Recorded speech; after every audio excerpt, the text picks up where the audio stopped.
هنعمل برجر لحمة بطريقة اقتصادية جدا. الطريقة دي حلوة قوي، يمكن من احسن الطرق اللي انا عملتها. هتاخدي منها افضل طعم. بالنسبة للعدد بتاع البرجر، الربع كيلو انا عملته تسع قطع، بس مش بالحجم الكبير اللي هو بالمكبس بتاع البرجر، اللي عملته بالغطا بتاع البرطمان. اتمنى من المشاهدين الجدد اللي بيشرفوني يشتركوا في القناة وفعلوا الجرس، اختاروا الكل علشان يوصلكوا كل جديد. شوفوا قطعة البرجر هنا مستوية طرية جدا جدا وجوسي. يعني مش تقولوا مثلا المقادير ربع كيلو ازاي يطلع 9 قطع، لا مطلع 9 قطع. والبرجر جوسي جدا معانا، يعني ضغط عليه بايدك، شايفة انا بكسره كله بايدي، بفرفته اصلا كله بين ايدي. حلو قوي، هيعجبكم ان شاء الله جدا. عايزين هنا ربع كيلو لحمة، وعايزين 60 او 70 جرام دهون، وعايزين معلقه كبيره كاتشب او معلقتين، ونص كوبايه بقسماط، وعايزين هنا حبه بهارات هقول لكم عليها، وبصلايه كبيره، وعايزين معلقه صغيره صويا صوص. البهارات عندنا هنا هنحتاج معلقه صغيره بابريكا، ومعلقه صغيره بصل بودر، ومعلقه صغيره بهارات لحمه او بهارات برجر براحتكم، والملح والفلفل الاسود حسب ما بتحبوا، ونص توم باودر. بس مش هنستعمل حاجه تاني. والصويا صوص والكاتشب. هنا الاول انا فرمت القطعه بتاعه الدهن مع البصل، وبعدين هنزل باللحمه بتاعتي، وهنزل بكل حاجه بقى. البرجر اللي بيتعمل بالفول والصويا طعمه مش حلو ابدا، انا جربته قبل كده بصراحه ما عجبنيش. اعملوا ده، طعمه حلو جدا ومرضي بصراحه، هينال رضاكم وهيعجبكم. لما تعملوها وتدوقوا طعمها وولادكم نفسهم ياكلوها، هيحلفوا ان دي احلى طريقه للبرجر اتعملت، اقتصاديه وحلوه جدا. مش بالبطاطس، لا بالبطاطس بتبقى زفره، والطريقه دي افضل.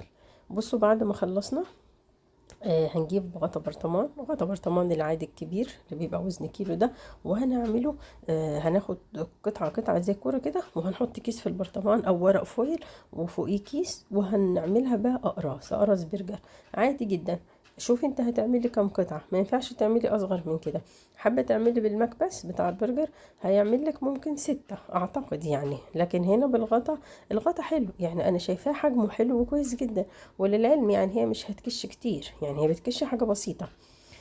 في حاجة تاني انا ضفتها كمان، معلقة صغيرة بيكنج باودر، انا نسيت اقول لكم عليها، دي هكتبها لكم في صندوق الوصف. كده انا هكمله كله، وبعد كده هحطه في التلاجة، لان انا مش هعمله يعني، وانا بعمله دلوقتي انا مش هسويه، هحطه في التلاجة وهسويه تاني يوم. طريقته حلوة، اعملوه بجد فظيع. انا هعمل هنا صوص البيك تيستي. جبنا هنا نص كوباية مايونيز، ومعلقة كاتشب، وهنحط معاها معلقة صغيرة بابريكا. بس هو هنا المايونيز خفيف شوية، لان البنت الصغيرة كانت بتعمله فاتعلمت فيه، هو المفروض يبقى تقيل. ونص معلقة توم باودر، ومعلقة صغيرة بصل باودر. انتوا لما تعملوه طبعا اعملوه تخين، يعني القوام بتاعه بيبقى تخين، ما بيبقاش كده خالص. اديني بقول وبكرر عشان محدش يقول ايه ده عاملاه خفيف، هو مش بيبقى كده، هو بيبقى تقيل يا جماعة. تمام، هي بتتعلم فيه، وكتر خير الطفل لما يتعلم، مفيش مشكلة. حتى لو طلع خفيف عادي جدا، ده احنا اللي هناكله مش ناس غريبة يعني. هنا ضفنا بصلاية صغيرة، اي بصل احمر، من الاصفر العادي، بس هو الاحمر بيبقى افضل. وعايزين هنا حبة خيار برضو، قطعيها قطع صغيرة، خيار مخلل مش خيار اخضر. بس هنخلطهم مع بعض وهنركنهم على جنب وهنحشوهم في السندوتشات. هي الفكرة ان هي ما زودتش الزيت في المايونيز، لو زودت الزيت كان المايونيز بقى تخين، بس مش مشكلة، كده كده هيتاكل. المايونيز احنا عاملينه في البيت، انتوا هتعملوه بالمايونيز المعلب براحتكم. جبت الجريل بتاعي، حطيته على البوتاجاز، حطيت فيه معلقه سمنه، ساحت السمنه وسخن الجريل، نزلت بالقطع بتاعه البرجر بتاعتي. تمام، هضغط عليها بالسباتيول علشان من السخونه بتاعه الجريل تاخد الشكل بتاع الخطوط اللي في الجريل. بعدين لما تستوي من تحت هقلبها على الناحيه التانية. خلوا بالكم هنا هي مش هتقب في المنتصف يعني. في ممكن انواع تلاقيها اترفعت كده من المنتصف، لا ده لا، ده التسويه بتاعته حلوه جدا، هيعجبكم وطعمه حلو قوي. بالنسبه للصوص اللي استخدمناها، انا بستخدم الفاتح مش الغامق. الغامق مش محبذ يعني، الفاتح افضل.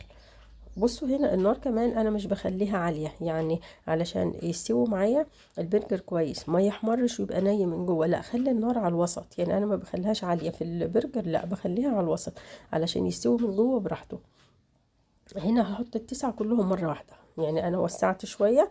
كنت الاول لما حطيتهم لسه طبعا ما استووش، لما يستووا طبيعي فهيكش شوية، بس فحطيت الباقي كده خلاص كلهم وهسويهم، وبعدين هنعملهم بقى سندوتشات.